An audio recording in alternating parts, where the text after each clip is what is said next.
Hey, so today I want to talk about the third chapter of the meaning of Jesus' two visions, and um, I'm going to divide this into two videos because this is a little bit of a longer chapter. But I want to direct you a little bit to the end of the chapter before we go to the beginning. How this chapter is arranged is really quite logical, actually, if you step back and you think about it. What he does is he builds statement upon statement upon statement upon statement to get to what he considers a more full picture of what Jesus' mission and message really was. And so here, and again, my pages are slightly different on this online version. But this is the second to last page. I believe it's like 52 or page 50, 51, somewhere in the book. And now notice what he says here. This is, as I'm going to say here in a second, his thesis or his conclusion.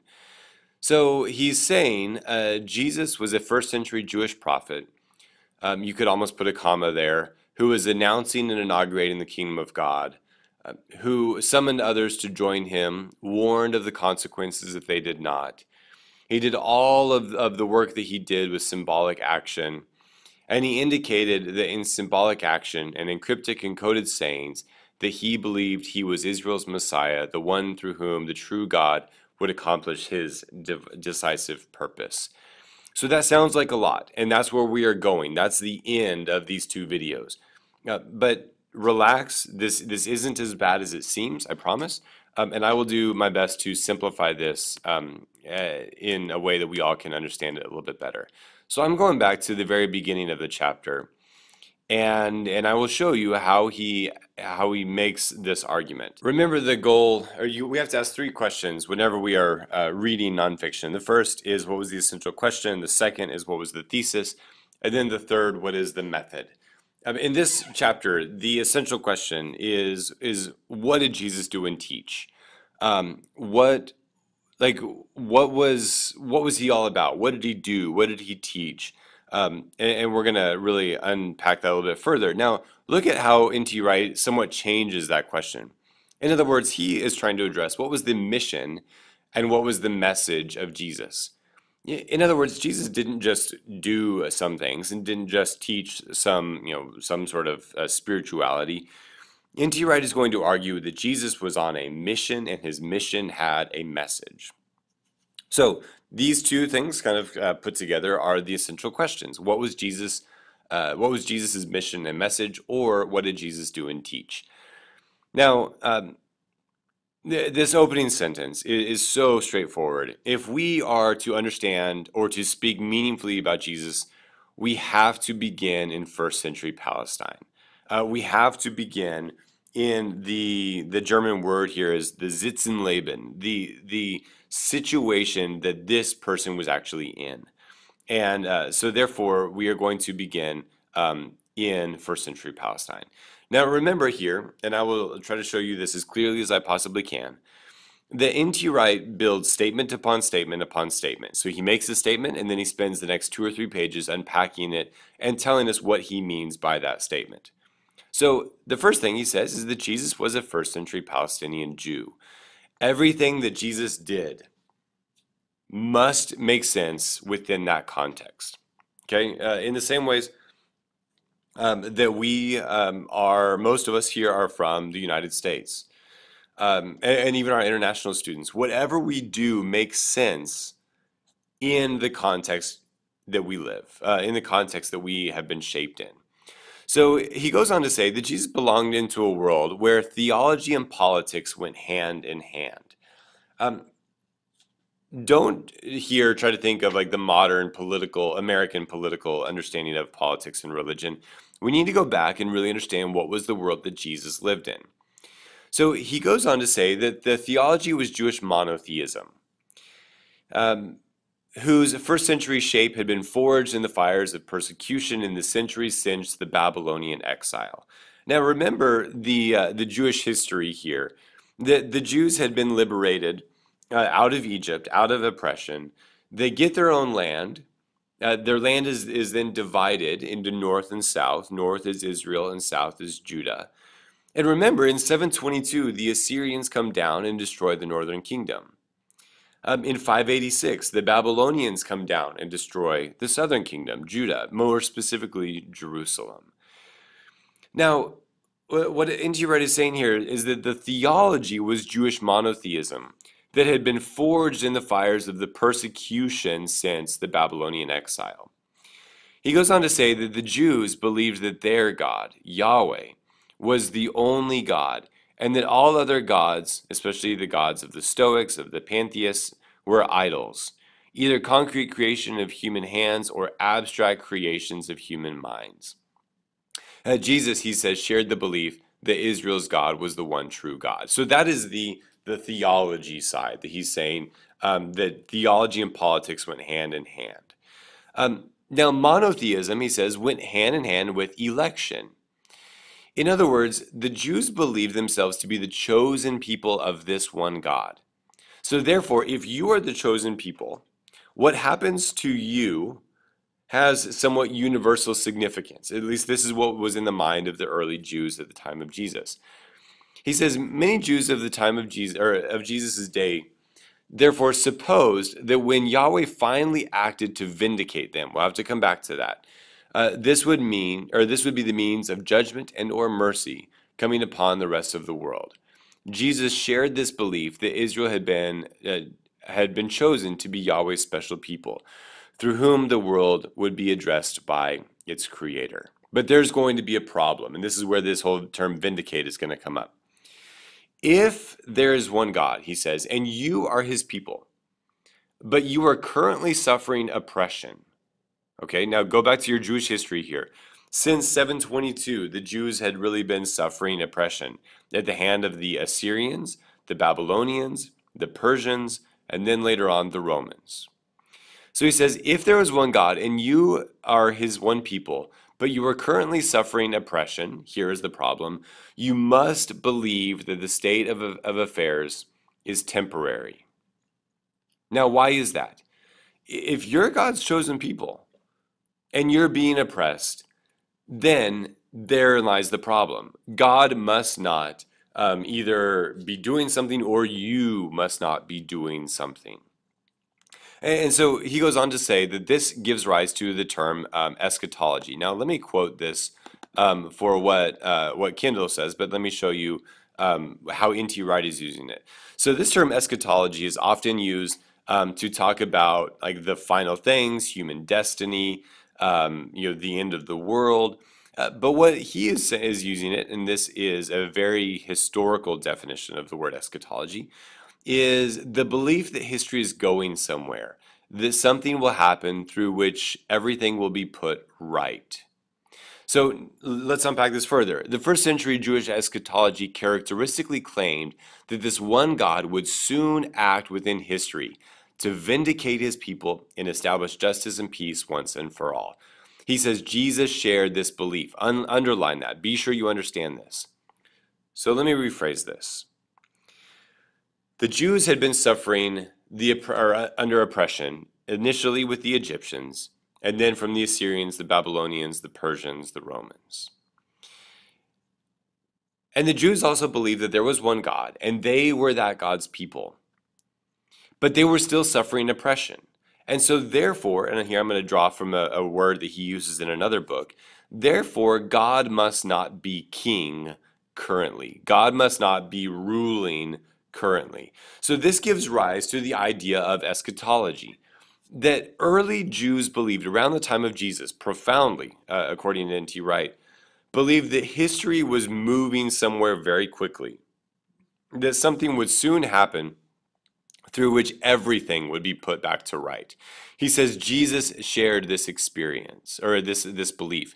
So what he does now is he goes and he talks about what Jews during Second Temple period, or the Second Temple Judaism, really believed.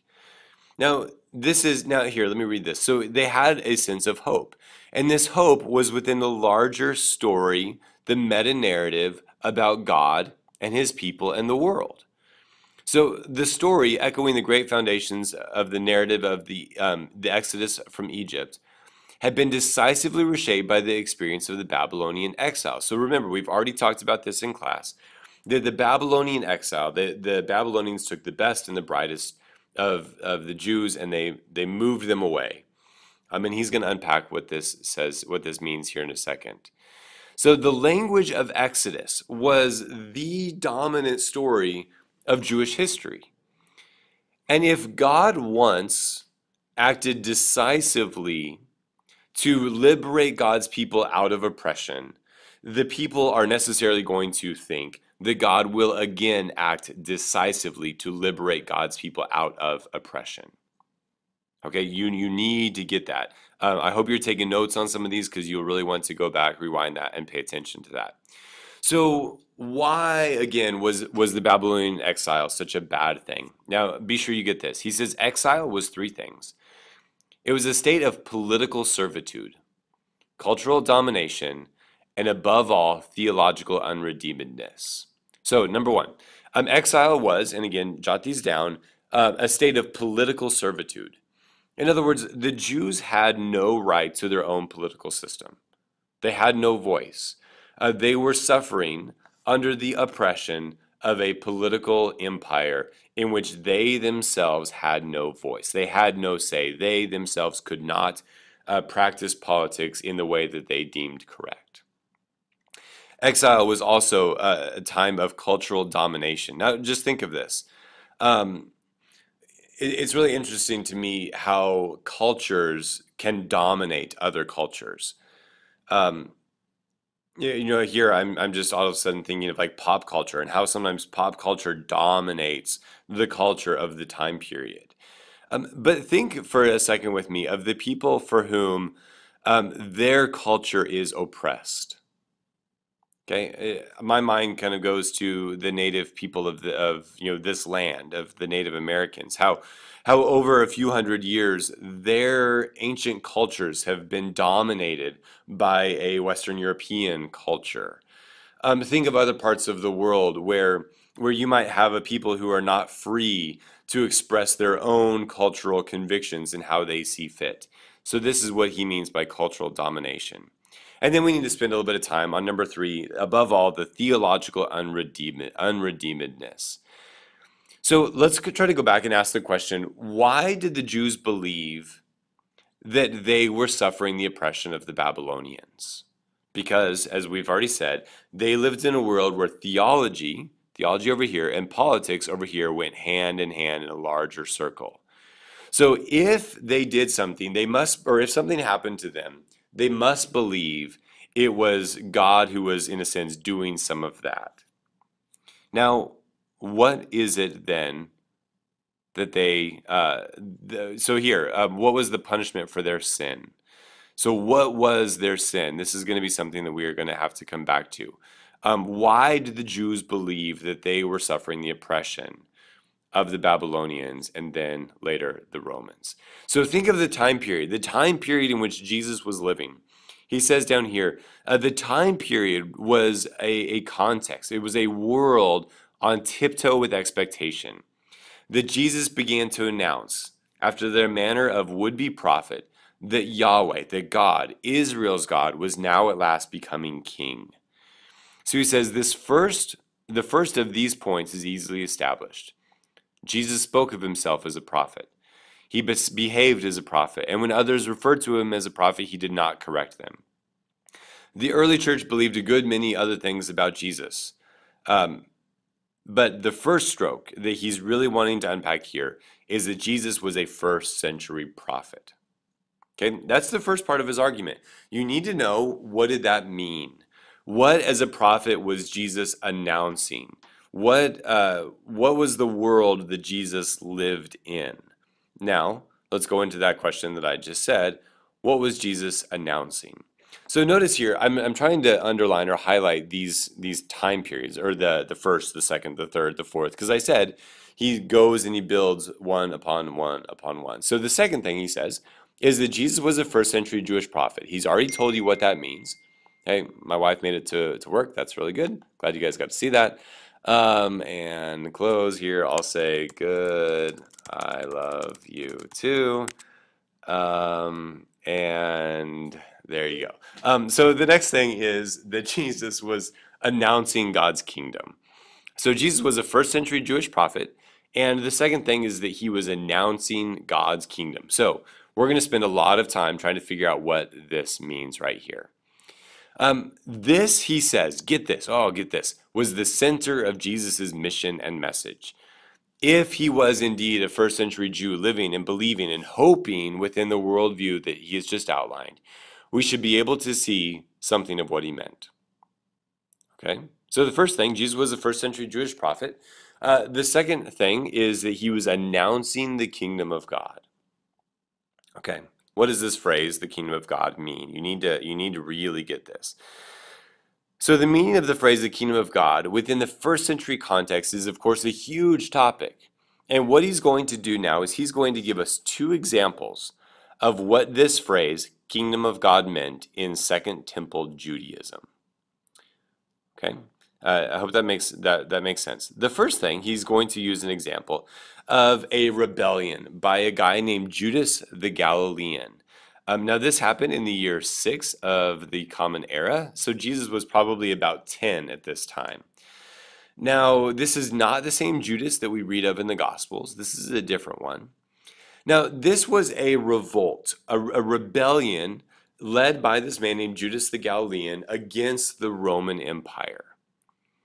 So let me read what he says here. He says, many, perhaps most Jews longed for the day when they would not be ruled by the Roman emperor, or even by the pseudo-royal house of Herod, but they would have God alone as their sovereign. Again, go back to the long history of oppression that the Jews had suffered. So many of the Jews in the first century longed for the day when they would no longer be ruled by Rome, but they would have God alone as their sovereign.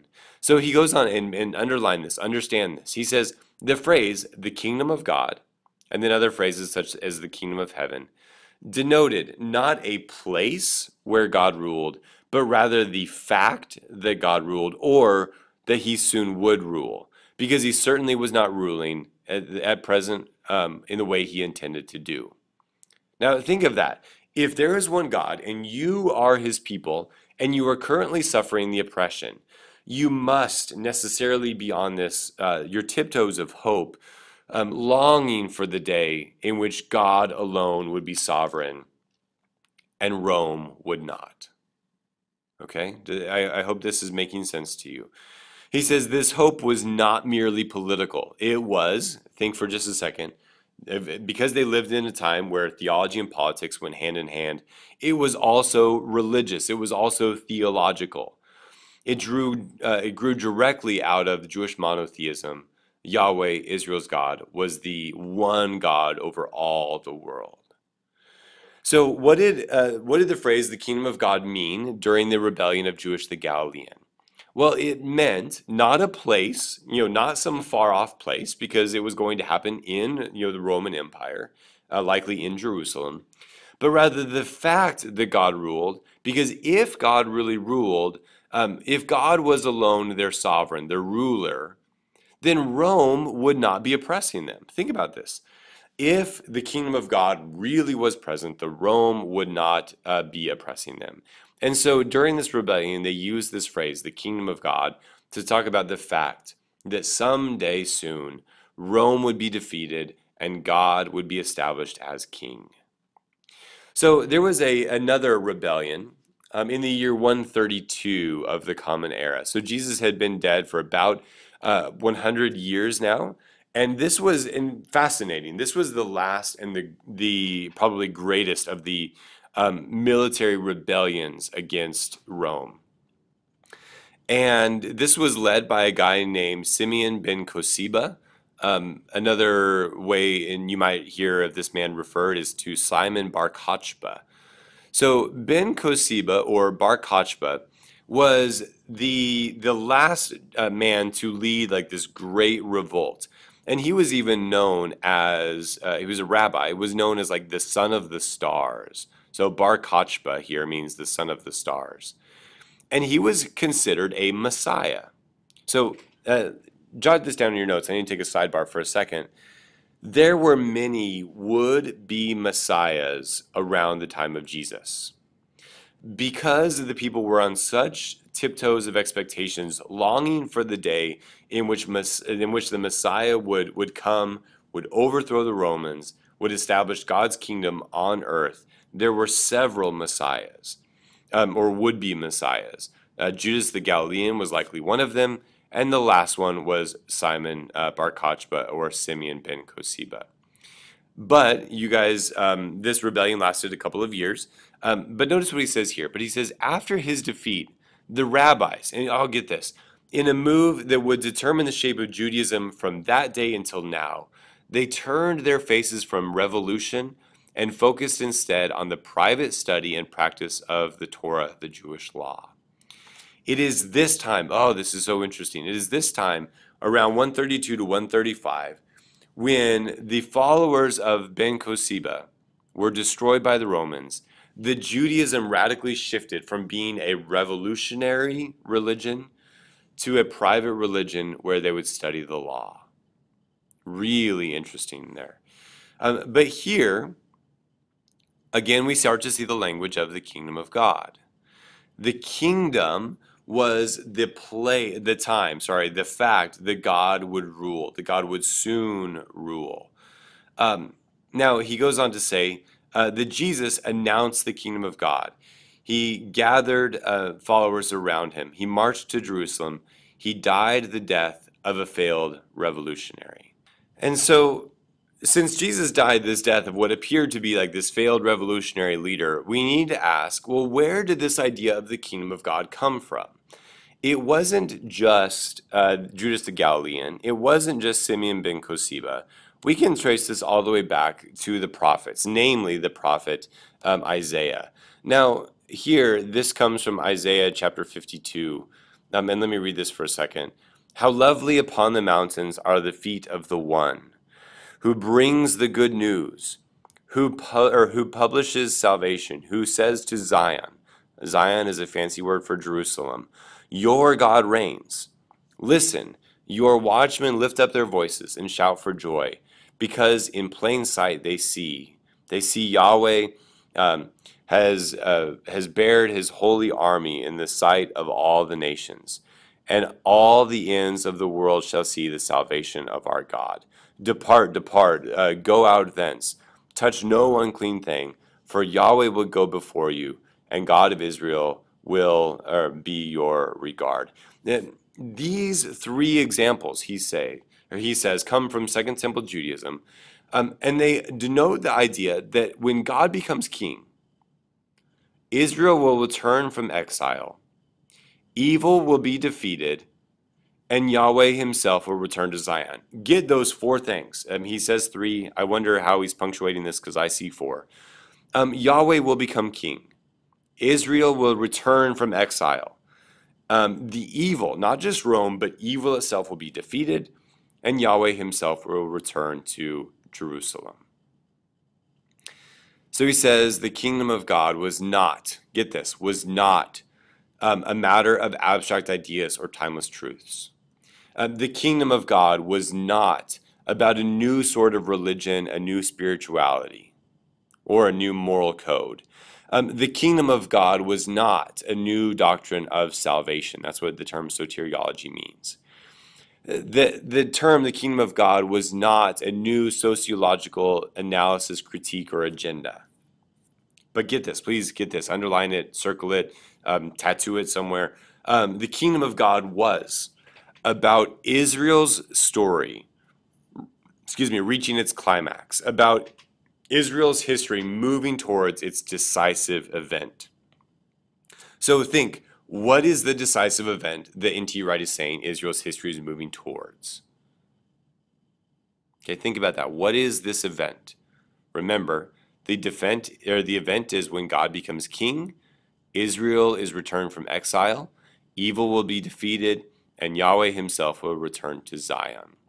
Here in this paragraph, I'm not going to talk about it, but you need to understand it. This is N.T. Wright having a conversation with Marcus Borg a little bit.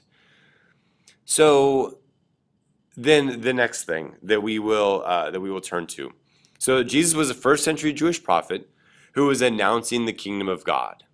So he's already told you what is the first sentence or the first phrase mean, as Jesus is a Jewish prophet. Now he's going to say and he's already began to describe what he means by the second phrase, who was announcing the kingdom of God. We already know now what the kingdom of God meant, so let's go on to the next part. What then did Jesus mean by this kingdom announcement? So here, man, this is so straightforward. He says, let me anticipate my conclusion. This is what he's going to tell you. He says Jesus was telling his contemporaries that the kingdom was indeed breaking into history. But, and oh, underline this, get this, but it did not look like what they had expected. He says the time of restoration was at hand, and the people of all sorts were summoned to share and to enjoy it. But Israel was warned that its present way of advancing the kingdom, or ways of advancing the kingdom, were counterproductive and would result in national disaster. So let's pause there for a second. Based on what you've read and based on what we've discussed, what were the present ways in which the Jews were trying to advance the kingdom of God?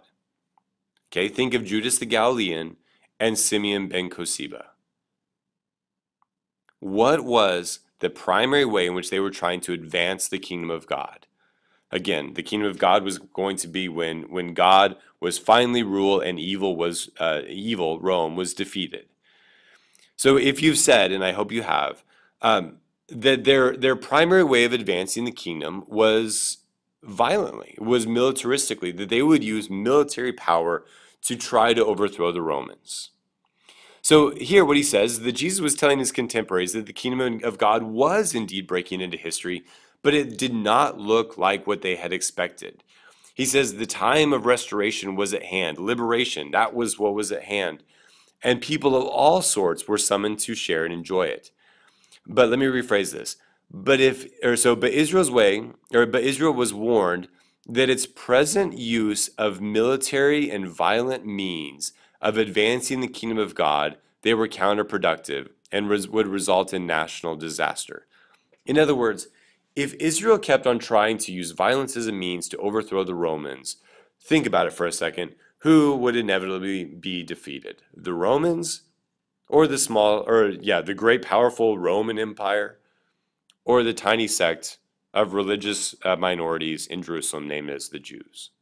So therefore, Jesus was summoning his hearers to be Israel in a new way, to take up their proper role in God's unfolding drama, and he assured them if they followed him in this way, this new way of being Israel, that they would be vindicated when that great day came.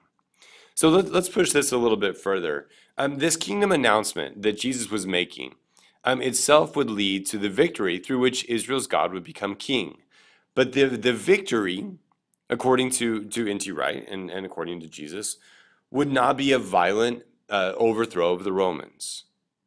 And the resulting kingdom would not be this all-powerful kingdom in which violence is used as a means towards an end. So these two themes are going to be what we're going to need to unpack here in just a minute. So this announcement, this kingdom, this new alternative kingdom vision that Jesus was announcing was revolutionary. So get this, please. Not only did the kingdom challenge the power and the policies of Rome, Herod, Caiaphas, and others, it also challenged the militant aspirations of the revolutionaries themselves. So on the one hand, Jesus' kingdom announcement challenged Rome. On the other hand, Jesus' kingdom announcement challenged the revolutionaries themselves. In other words, the Jewish revolutionaries of the time. He says it challenged within all of that the injustice and oppression that Jesus saw as endemic within his own society of Rome and his own society of his Jewish heritage. So, we should not be surprised, he said, that Jesus, in making his kingdom announcement, kept on the move, going from village to village, and so far as we know, staying away from some of the largest, most powerful cities in Galilee. In other words, Jesus was doing what he was doing with the belief that followed by this way, rather than others, that Israel's God was becoming king.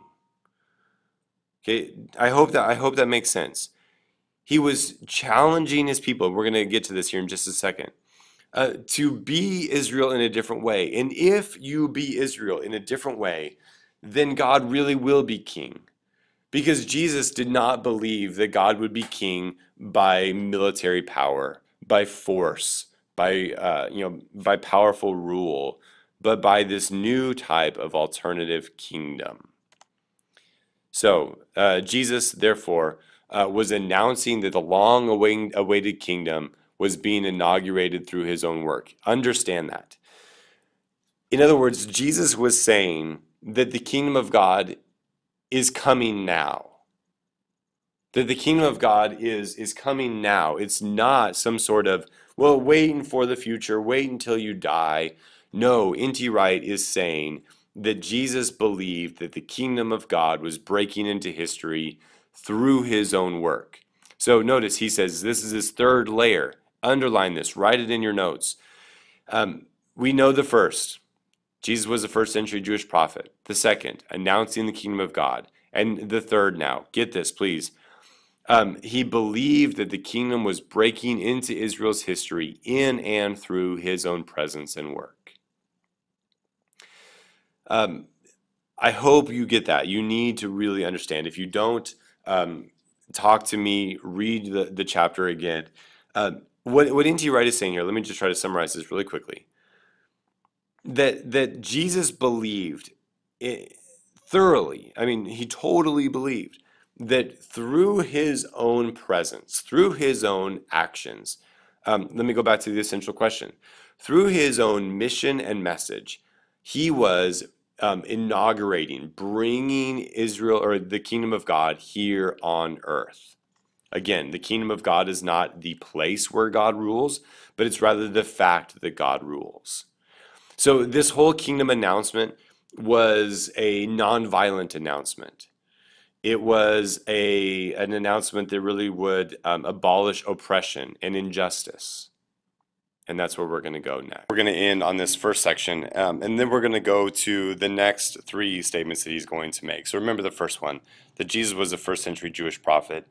Number two, he was announcing the kingdom of God. And then number three, he believed that the kingdom of God was breaking into Israel's history through his own presence and his own work.